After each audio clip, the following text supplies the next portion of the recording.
bombing bridges, bombing infrastructure. This regime is weaker than ever. Israel is stronger than ever. Joining us now is retired Naval Intelligence Commander Dr. Paul Chabot. He also served as White House senior advisor to Presidents Clinton and George W. Bush. And it's so good to see you. Thanks for joining us here tonight. Yeah, my pleasure. Good to be with you as well. I want to begin by asking you about the latest here. Let's begin with the first strike that we know about with that F-15E that went down. We know one person is accounted for, and we thank God for that, but we have one that's still missing right now. Talk about what likely is happening on the ground right now in an attempt to find this American. Yeah, it really is all hands on deck, regardless of which branch of service you're in. When we lose service members, we all obviously pay attention.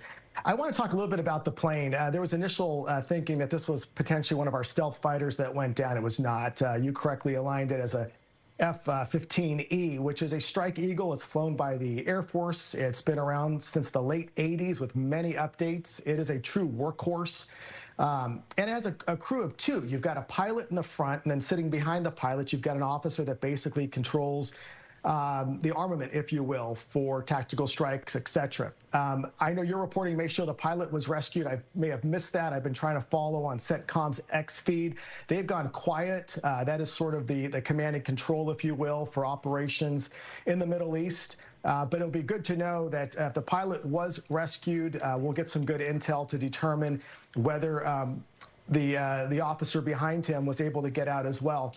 You know, these planes, they are meant for long range. They can fly at Mach 2.5. They contain a lot of different munitions, but priority, what they've been doing largely in Iran is targeting on the ground. And they usually do not fly alone, and they also usually fly at night or early morning operations. So there's a lot we don't know. There's a lot we know that our forces know that have not divulged yet. Yes. Real briefly about our service members, they go through extensive training for these sort of circumstances. It's called SEER School. It's about 2 to 3 weeks of simulated captivity, how to survive, how to evade capture. So I have very strong confidence in not only our ability to hopefully find our service members, but in their abilities to put their training into the real world practice right now.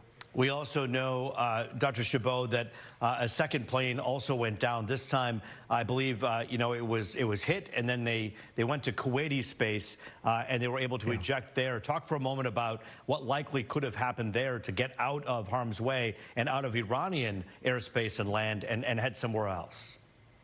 Yeah, so there's a lot of intel gaps, but we just know historically what exists on the ground in the theater, and we also know the Warthog, the A-10, that second plane that was hit potentially from small arms fire. If we weren't talking about the strike fighter that was down today with a missing crew member, we could almost sort of laugh off what's happening with the Warthog, because that Warthog has been designed to fly low, to provide support to our troops on the ground, to take all kind of fire. It is really an amazing aircraft that can take a lot of small arms fire and still land successfully.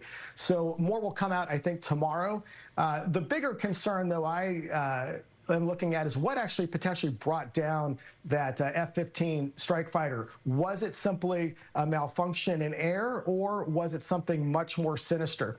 Iran still does have the capability with Russian-made missiles. It can potentially go up to Mach 6, Mach 7, and our strike fighter is flying at 2.5.